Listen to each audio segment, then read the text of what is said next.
Bonjour Hubert Huertas, Rachida El Azouzi, pour le 52e numéro d'Objection, l'entretien politique de Mediapart.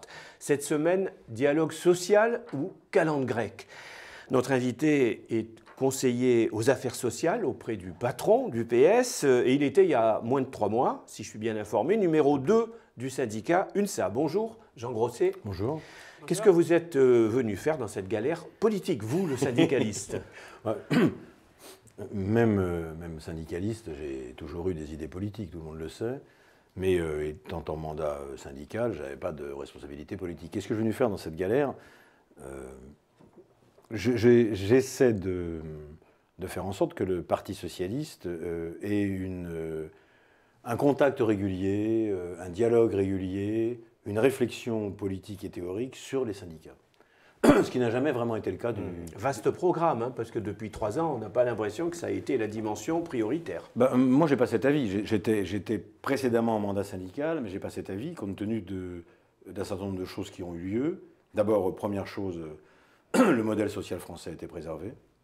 J'insiste là-dessus, parce qu'on continue à se faire rembourser nos soins, le système de retraite est maintenu, l'assurance chômage. Vous voulez dire qu'il n'y a pas eu de séisme que... On n'est pas, contrairement à ce que disent des personnes, dans certains pays d'Europe, on a baissé le salaire des fonctionnaires, on a baissé les retraites, on a attaqué l'assurance chômage, on a attaqué le remboursement des soins.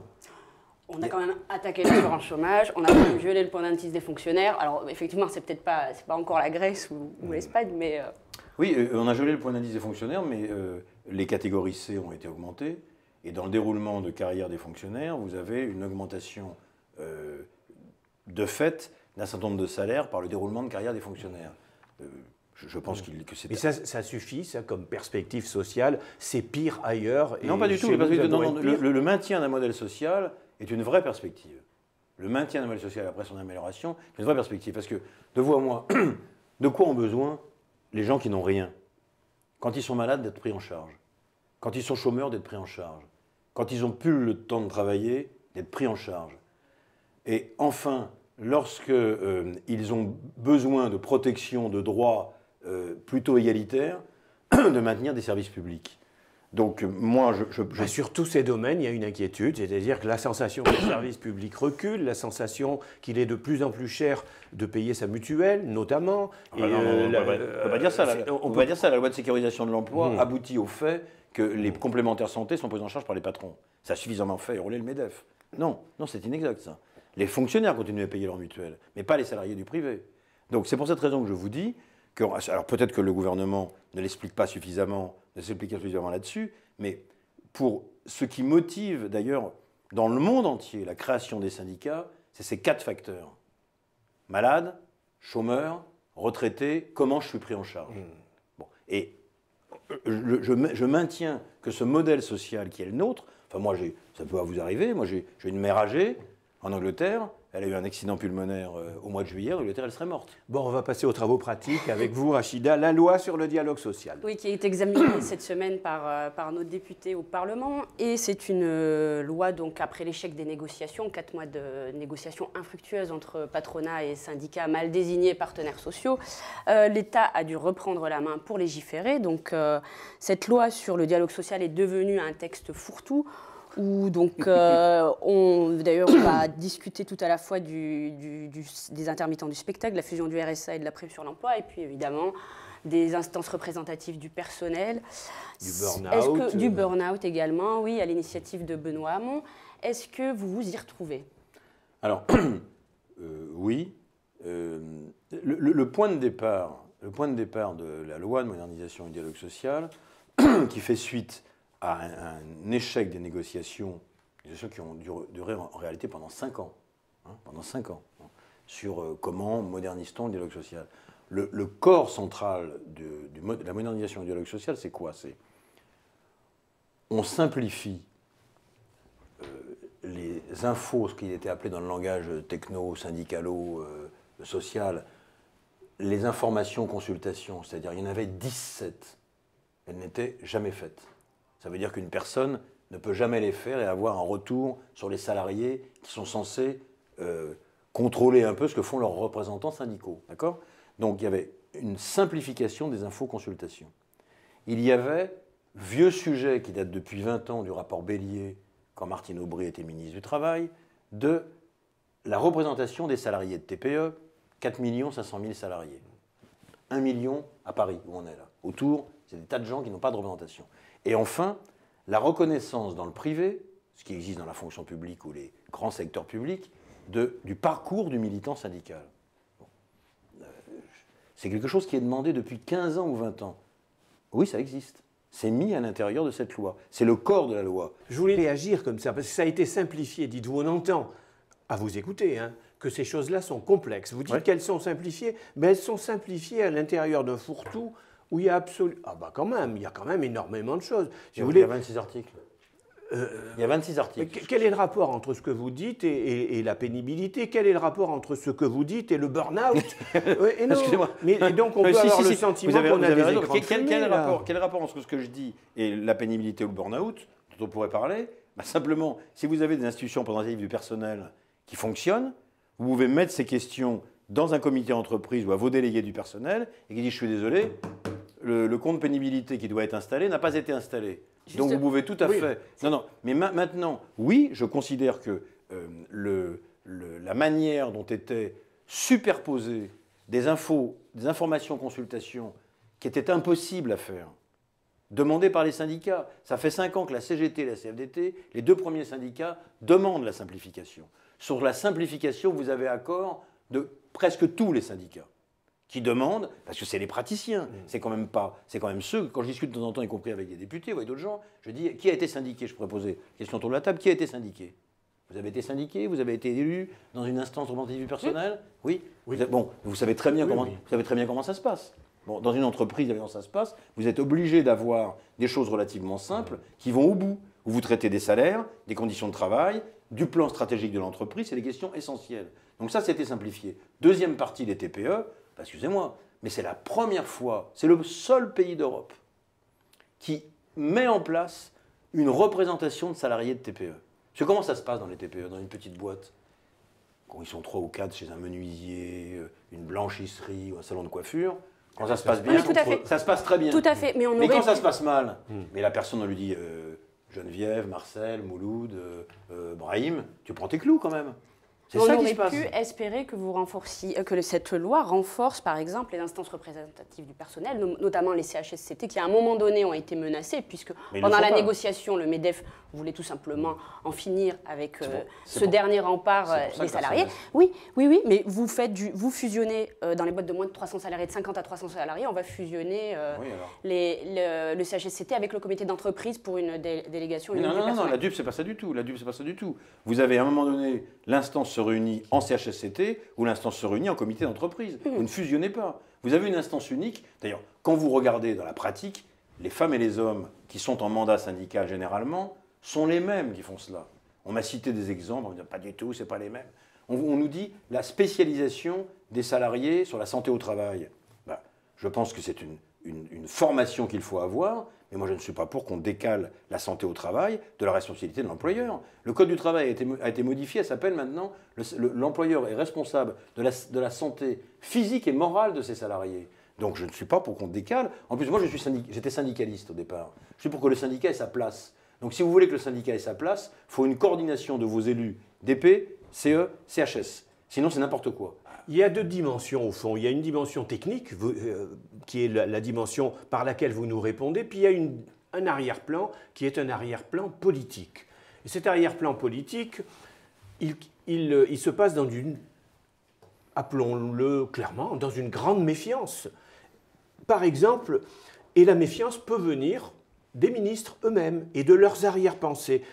Quand on entend François Rebsamen nous dire qu'il est prêt à appliquer le 49.3 à propos du dialogue social, est-ce que là, on n'est pas politiquement en train de marcher totalement sur la tête? Écoutez, la politique au forceps, c'est la solution. La manière de vous poser la question, mais simplement... Non, mais c'est la manière dont je la pose, ou alors ce qui vous fait rire, c'est ce que François Rebsamen dit, c'est absurde quand même. C'est la manière de vous poser la question. Si, normalement, dans un pays démocratique, les députés sont détenteurs de l'intérêt général. Bien. Si Rebsamen considère la loi de modernisation du dialogue social, contrairement à ce que disent certaines personnes, c'est rien du tout, ainsi de suite, quand on voit l'excitation du patronat sur cette question, on se dit quand même que ça change un certain nombre de choses dans les entreprises. Moi, je peux vous dire ce que ça change. Le patronat, il est excité sur toutes les questions. Alors, si vous le prenez comme critère... Non, mais pas surtout. Mais quand... Je reviendrai à la question sur Rebsamen. Mais moi, s'il y avait des oppositions, il est beaucoup mieux que le Parlement fonctionne. Il est beaucoup mieux qu'on ne passe pas au 49.3. Mais si, sur cette question, des gens... alors que ce projet de loi a l'accord global de 4 ou 5 syndicats sur 6, au moins, n'a pas l'accord du MEDEF ni de la CGPME, a plutôt l'œil bienveillant des artisans, si on dit les choses comme elles sont. Bien. Plutôt l'accord des gens de gauche et plutôt le désaccord des gens de droite, qui indique qu'on va rentrer dans les entreprises et semer la zizanie, ainsi de suite. Bon, s'il n'a pas d'autre solution que d'utiliser le 49.3, j'entends ce qu'il dit. Mais moi, je pense qu'il y a eu 700 amendements. Connaissant un peu le Parti socialiste, je ne vois pas pourquoi on utiliserait le 49.3. Alors, François Hollande s'est présenté comme le candidat, le chantre de la démocratie sociale. On ne peut pas dire au bout de 3 ans que le dialogue social ait considérablement progressé. C'est même un désaveu qui illustre cette loi dite de modernisation du dialogue social, puisque les syndicats et le patronat n'ont pas su se mettre d'accord pour fixer des règles du jeu équilibrées entre eux. Et l'État a dû reprendre derrière la main, et François Hollande avait dit, si l'État doit reprendre la main, c'est que c'est un échec. Que reste-t-il de ces grandes conférences sociales, sinon ce zèle de communication, tous ces affichages? Non, enfin, d'abord, comment dire, ce n'est pas parce que ce n'est pas parce qu'un accord échoue que c'est l'échec de la négociation sociale. Si un accord échoue, à juste titre, vous avez dit, le CHSCT a été en danger. À partir de ce moment-là, aucun syndicat n'a pu s'engager là-dedans. Mais c'est intéressant parce que comment des socialistes, qui ont le mot social dans leur intitulé, peuvent-ils aider les organisations syndicales et peuvent-ils aider à ce qu'on transforme la société sur les questions sociales? Pas en s'occupant des syndicats, pas en leur donnant des consignes, pas en pensant les chapeauter. C'est pas du tout ça. Ils ne peuvent les aider qu'en mettant, surtout avec la tradition française, sur le terrain législatif et réglementaire, des moyens qui leur permettent d'agir. Ce que n'a jamais le Parti socialiste là-dessus, a toujours été zigzagué. Donc là, vous nous renvoyez à ce que vous venez de dire précédemment, c'est-à-dire qu'il y a dans cette loi des avancées qui vont permettre de mieux exercer. Excusez-moi, si par la loi, prenons un exemple très simple. Vous avez un système anglo-saxon pur jus. D'accord? Donc vous vous implantez, prenons ce que font nos amis de la FL-CIO, ils s'implantent dans les entreprises comment? Uniquement par voie de vote majoritaire. C'est-à-dire qu'à la différence de la France, où vous pouvez vous présenter au premier tour, c'est dans la loi, aux États-Unis, vous rentrez dans l'entreprise, si vous ne faites pas 50%, il n'y a pas de syndicat. D'accord? Bon, excusez-moi, mais la règle est complètement différente. Si vous avez, du point de vue légal, le fait de vous présenter un délégué syndical ou une déléguée syndicale, monter des structures syndicales, c'est dans la loi, c'est pas la même chose. Si dans la loi, l'employeur est obligé de faire une négociation annuelle sur les salaires, c'est pas la même chose. Si dans la loi, on vous dit que la personne qui prend un mandat syndical, on lui doit un bilan de compétences, on doit ne pas la discriminer sur ses salaires, c'est pas la même chose. Oui, mais François Hollande avait dit que la voie royale du changement, c'était la négociation collective. Mais attends, mais je reprends Donc est-ce qu'on a les acteurs sociaux c'est autre chose, ça. Le jeu de la démocratie sociale, on en parlera plus tard. C'est autre chose des acteurs sociaux. C'est autre chose des acteurs sociaux et de l'état du syndicalisme français, c'est un autre sujet. Mais sur l'aspect, ce qui s'est passé, il y a eu des conférences sociales. La première a donné lieu à la loi de sécurisation de l'emploi, que je trouve que c'est une bonne loi. C'est-à-dire, oui, je pense que c'est une bonne loi. C'est-à-dire qu'on a codifié la chose suivante, parce que les gens disent, oui, on a remis en cause. Enfin, franchement, quand une boîte qui est au bord de fermer, de quoi on discute? On discute de l'augmentation des salaires ou on discute de sauver l'emploi? Donc on a codifié, ce qui essaie de contourner les patrons d'ailleurs, on a codifié le fait que dans une boîte en difficulté, quand on passait un accord de maintien dans l'emploi ou de compétitivité, on a serré les choses de telle façon que l'employeur ne peut pas licencier, ne peut pas augmenter son salaire, ne peut pas donner d'argent aux actionnaires, et d'autres choses. Loi de sécurisation de l'emploi, c'est les droits rechargeables. Loi de sécurisation de l'emploi, c'est la complémentaire santé payée par les patrons. Loi de sécurisation de l'emploi, c'est un horaire minimum de temps partiel. C'est aussi la facilitation des licenciements. Mais comment la facilitation des licenciements? Mais sur quoi? Si, c'est aussi... Mais sur quoi? Il y a moins, avec la loi de sécurisation de l'emploi, il y a moins de contestation devant les tribunaux et plus d'accords signés par les syndicats avec les employeurs. Mais parce qu'elle est étouffée dans l'œuf. Enfin, maintenant, les syndicats n'ont même plus le temps de se retourner devant certains plans sociaux. Non. Mais alors, pour revenir, qu'est-ce qui a été fait? Alors après, on est d'accord ou pas. Conférence sociale, loi sécurisation de l'emploi, loi d'égalité professionnelle entre les femmes pour la première conférence sociale. Deuxième conférence sociale, loi sur la formation professionnelle. J'étais dans ces conférences sociales. C'est très bien ce qui s'y discutait. On mettait autour de la table des gens d'horizons extrêmement divers qui avaient une discussion. Point. Mais parlons de la troisième conférence sociale, celle où il y avait la question de la pénibilité. Et je voudrais qu'on entre dans cette question de la pénibilité par le climat, parce que vous nous dites ça avance, oui. Et il y a quand même dans le public un fort sentiment que ça recule. Et précisément, avec le compte pénibilité, on est absolument dans ce que je viens d'essayer de définir là. Parce que c'était la mesure emblématique de la réforme des retraites de janvier 2014. On s'en souvient bien. Ouais. La mesure, elle a été reportée d'1 an. Et voilà qu'on apprend maintenant qu'elle n'entrera pas en mesure avant juillet 2016. On va écouter, pour se mettre dans l'ambiance, ce qu'en disait François Rebsamen, le ministre du Travail, à Europe 1 en janvier dernier. J'ai repoussé l'application de 6 facteurs de pénibilité à 2016 et à une étude qui sera présentée d'ailleurs à ces mêmes patrons au mois de mai 2015. Donc, pas d'inquiétude, je voudrais les rassurer. Nous suivons le dossier en liaison étroite avec les responsables du MEDEF. Donc, le compte pénibilité n'est pas intouchable, vous allez l'assouplir. Mais il est déjà assoupli, il est reporté à la demande du Premier ministre, il a été reporté d'1 an pour 6 facteurs. Donc, Jean Grosset, le report a été reporté. Et maintenant, la loi entrera en vigueur en juillet 2016, c'est-à-dire 9 mois avant les présidentielles. Autant dire qu'avec les incertitudes électorales, on est quand même dans un brouillard absolu. Je pense que la mise en place d'un compte pénibilité, enfin la mise en place d'un marqueur pénibilité, si on veut vraiment, c'est comme les négociations, hein, si on veut vraiment le mettre en place et que ça soit efficace, notamment pour les salariés, c'est une question qui est compliquée à mettre en place. Si on veut obtenir cela, il y a déjà 4 critères qui sont mis en place. Première chose, certains pouvaient craindre que la pression patronale soit tellement importante qu'on abandonne cette idée. J'attire votre attention sur le fait que dans aucun pays au monde, aucun pays d'Europe, il y a un marqueur pénibilité. Aucun. Sous cette forme, sous la forme d'un compte. Il y a des choses de prévention, il y a des marqueurs de... Enfin là, on en parle depuis 2010 de cette question de pénibilité. C'est un dossier en qualité... Je suis d'accord. Le patronat était d'accord. La pénibilité, je rappellerai juste une chose, c'est que la pénibilité cause plus de morts que les accidents de la route. De 1900 à 1936 pour avoir les 40 heures. D'accord ? Donc il y a des véritables blocages. Qui sont faits du point de vue patronal. Et à un moment donné, vous avez des éléments qui vous permettent d'aboutir. Bien. Premièrement. Deuxièmement, moi, je crois à la négociation. Étant syndicaliste, j'y croyais. Étant en mandat politique, j'y crois. Je crois donc à la possibilité de convaincre mes interlocuteurs patronaux. Je ne crois pas, moi, je ne pense pas que les patrons doivent être mis en camp de rééducation, clair. Donc à partir de ce moment-là... Ils avaient été a priori convaincus sur la pénibilité. Non. Et d'ailleurs, oui, depuis le départ, les patrons pensaient, une partie d'entre eux, ça ne se mettra jamais en place. Bien. Moi, je considère qu'à partir du moment où le rapport Sirug, Huot et De Virville a été adopté, ce rapport indique quoi? Il indique que pour certaines petites entreprises, ce qui est vrai, les artisans ne sont pas les gens les plus anti-syndicaux, certaines petites entreprises, ce qui était proposé du compte individuel était impossible à mettre en place. Mais impossible. Mais on n'aurait pas pu s'en rendre compte avant de le mettre en place? Tout à fait. Vous avez tout à fait raison. Ça, c'est une vraie remarque. On aurait pu s'en rendre compte avant et engager immédiatement cette discussion. Tout à fait vrai.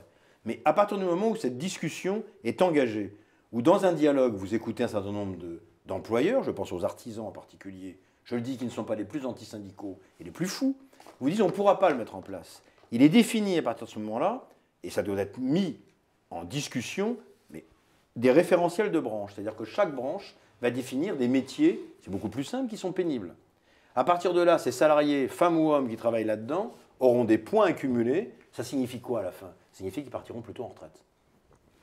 Franchement, moi je pense que peut-être qu'on aurait pu être plus fin, vous avez raison, dans la conception, mais à partir du moment où il y a eu cette montée en disant c'est impossible à mettre en place, moi je pense que je trouve plutôt bien qu'on tienne le choc, malgré les menaces, malgré un tas de trucs, qu'on tienne le choc, et que deuxièmement, c'est effectivement en juillet 2016, mais pour que les gens ne perdent pas le bénéfice du 1er janvier 2016, les points compteront double. Donc les salariés ne seront pas lésés. Maintenant, élection ou pas, franchement, je veux dire, si une autre majorité se met en place... Elle peut défaire. Mais comme n'importe quelle loi. Comme n'importe quelle loi, il n'y aura peut-être plus de représentation de TPE. Je pense que là, les gens verront vraiment ce que c'est que l'austérité. Là, on verra les postes de fonctionnaires, là, on verra les retraites, on verra tout ça. Je ferai une petite insiste sur la méthode, puisque à l'époque, l'année dernière, donc avant cette 3e conférence sociale, comment s'y est pris Manuel Valls pour annoncer le report? Il l'a fait dans le journal Les Échos, journal libéral, pro-patronat, sans même prévenir les syndicats. Vous, le lendemain, vous étiez furieux et vous déclariez « Ce qui s'est passé aujourd'hui est inacceptable. Le dialogue social, c'est mettre autour de la table tout le monde, malgré les désaccords. C'est convoquer les organisations, discuter avec elles, dire pourquoi tu vas arbitrer politiquement en faveur du patronat, mais en expliquant pourquoi. » Mais je pense toujours ça. Donc, c'est pas ce qui s'est passé, là. Je pense toujours ça. Ça fait des mois que tout le monde est en discussion. À l'époque, je m'en étais expliqué. Je serais... Aujourd'hui, ce que j'essaie de faire au niveau du PS, c'est qu'on ne fasse pas ça. Sur la loi de modernisation du dialogue social, j'ai dû voir 3 fois chacune des organisations syndicales représentatives, plus l'UNSA, déplacer dans les organisations, collecter leurs amendements, remonter les amendements. Je suis toujours d'accord avec ça. La méthode qui avait été prise, c'est une méthode d'ailleurs qui avait ulcéré tout le monde. La CFDT, la CFTC, tout le monde. Ça, je partage tout à fait. Je ne bouge pas d'avis là-dessus. Si on croit au dialogue social... Est-ce qu'un certain nombre de ministres ou de responsables peuvent se dire c'est trop compliqué? Oui, mais justement, c'est Manuel Valls, le Premier ministre, qui... C'est pas ce qu'ils ont fait. Je veux dire, à partir du moment où il y a un dialogue, c'est la même chose que... Oui, mais vous ne pouvez pas d'un côté vanter, vous faire le chantre de la démocratie sociale, et de l'autre côté procéder de cette manière-là. Non, mais chaque fois qu'il y a eu... Prendre un journal pour annoncer le report d'une réforme emblématique. Non, mais chaque fois qu'il y a eu des choses sur lesquelles le dialogue social n'était pas respecté... je pense que les syndicalistes qui sont en mandat syndical ont raison de le dénoncer, mais moi, à la place où je suis, si on ne contacte pas les partenaires sociaux, c'est une grave erreur. Donc je continuerai à dire, moi je crois au dialogue social, et je crois à la discussion entre les organisations syndicales de salariés et les organisations syndicales de patrons. On arrive presque au bout de notre entretien, alors je nous réserve encore un petit temps pour deux questions, une que je vais vous poser et une que Rachida vous posera. Une question... À propos de M. Cambadélis, finalement, il y a une reconstitution de l'île dissoute. Hein. Il était chez les trotskistes, il était Costas, vous étiez Saïgon. Et puis peut-être question plus profonde, ensuite vous vous êtes séparés parce que sur la question de l'argent, par exemple, vous aviez des différences notables par rapport à la corruption. Hein. Notamment l'affaire de l'AMNEF. Vous étiez plus proche de Benjamin Stora et vous avez été très fâché par l'affaire de l'AMNEF. Là, vous avez oublié? Non, pas du tout. D'abord, plusieurs choses. Nous n'avons pas, les femmes ou les hommes qui ont adhéré au Parti socialiste dans ces années-là, n'ont pas constitué un groupement trotskiste. Vous parlez de Ligue dissoute, un groupement nostalgie du trotskisme à l'intérieur du Parti socialiste. Ça, c'est la première chose. La deuxième chose, nous n'avions pas opté pour les mêmes choix Cambadélis et moi, notamment sur le choix de candidats, les choix politiques. Bon. L'affaire de l'AMNEF, vous en parlez, je l'ai appris dans la presse. Moi, je n'étais pas dans ces réseaux du tout. Je revenais d'un autre réseau qui était ceux de l'éducation nationale. Donc, mais les choix fondamentaux qui ont été des points, non pas d'éloignement, où les gens ne se voyaient pas, c'est des choix de choix politiques à l'intérieur du Parti socialiste. Moi, je travaillais avec François Hollande, je soutenais François Hollande, Jean-Christophe Vallis soutenait d'autres gens. Ce qui m'a fait, moi, aujourd'hui, c'est pas du tout oublié. Je considère qu'on est dans une situation dramatique. Et que, étant dans une situation dramatique, je pense qu'il vaudrait mieux que les gens qui pensent à peu près la même chose travaillent ensemble, sur le plan du fond politique. C'est vrai que vous êtes auprès de Cambadélis, envoyé par Hollande pour surveiller Cambadélis? Vous êtes sa top, comme on dit? Ça me fait rire. La manière dont ça s'est passé est très simple. Jean-Christophe Cambadélis, sachant que j'allais arrêter mon mandat syndical, sachant très bien les points de vue que j'avais, qui n'étaient pas forcément les siens, m'a demandé de venir au Parti socialiste occuper le poste de conseiller social. J'ai réfléchi un certain temps, puis je me suis dit, je suis par ailleurs au Conseil économique, donc je pourrais faire autre chose. Hein. Je me suis dit, oui, je ne vais pas faire ça pendant 10 ans, mais je peux faire ça pendant quelques années pour essayer de renouer avec les organisations syndicales. Moi, je suis désolé qu'à l'intérieur du PS, il y ait si peu de syndicalistes. Il y a des raisons à ça. Hein.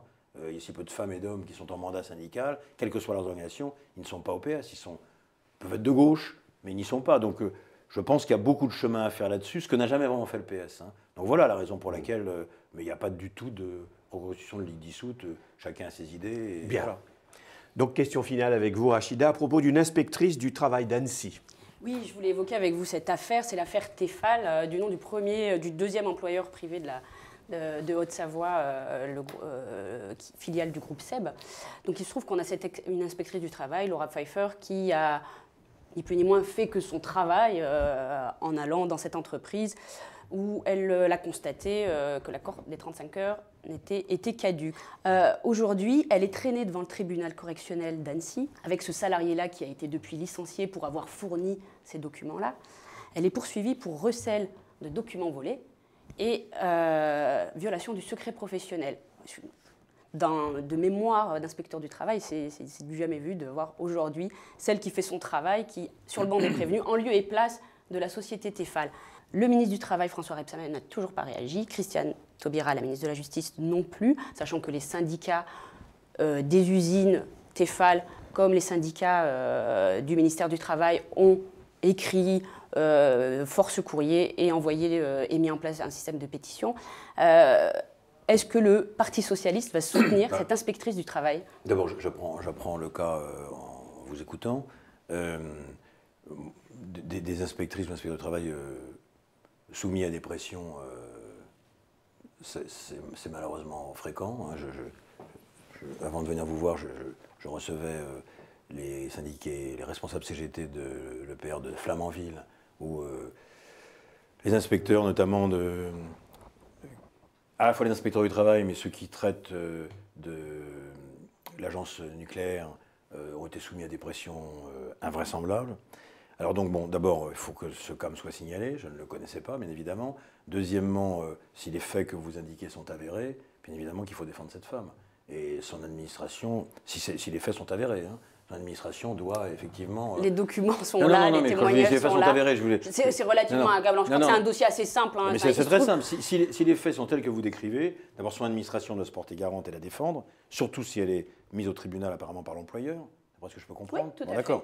Donc d'abord, il y a les syndicats, parce que les syndicats dans le ministère du Travail, notamment chez les inspecteurs du travail, sont assez implantés et costauds. Voilà. Et deuxièmement, bien évidemment, si cette personne veut nous contacter, elle me contacte. Et avec son dossier, tel que vous l'avez décrit, elle doit être défendue et protégée. Merci Jean Grosset. Merci beaucoup.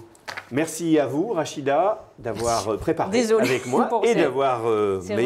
écoutez, il fallait parler de cette affaire et voilà, c'est chose faite. Et merci à toute l'équipe de 5e Étage Production qui nous met en images et en son. Merci. Merci à eux.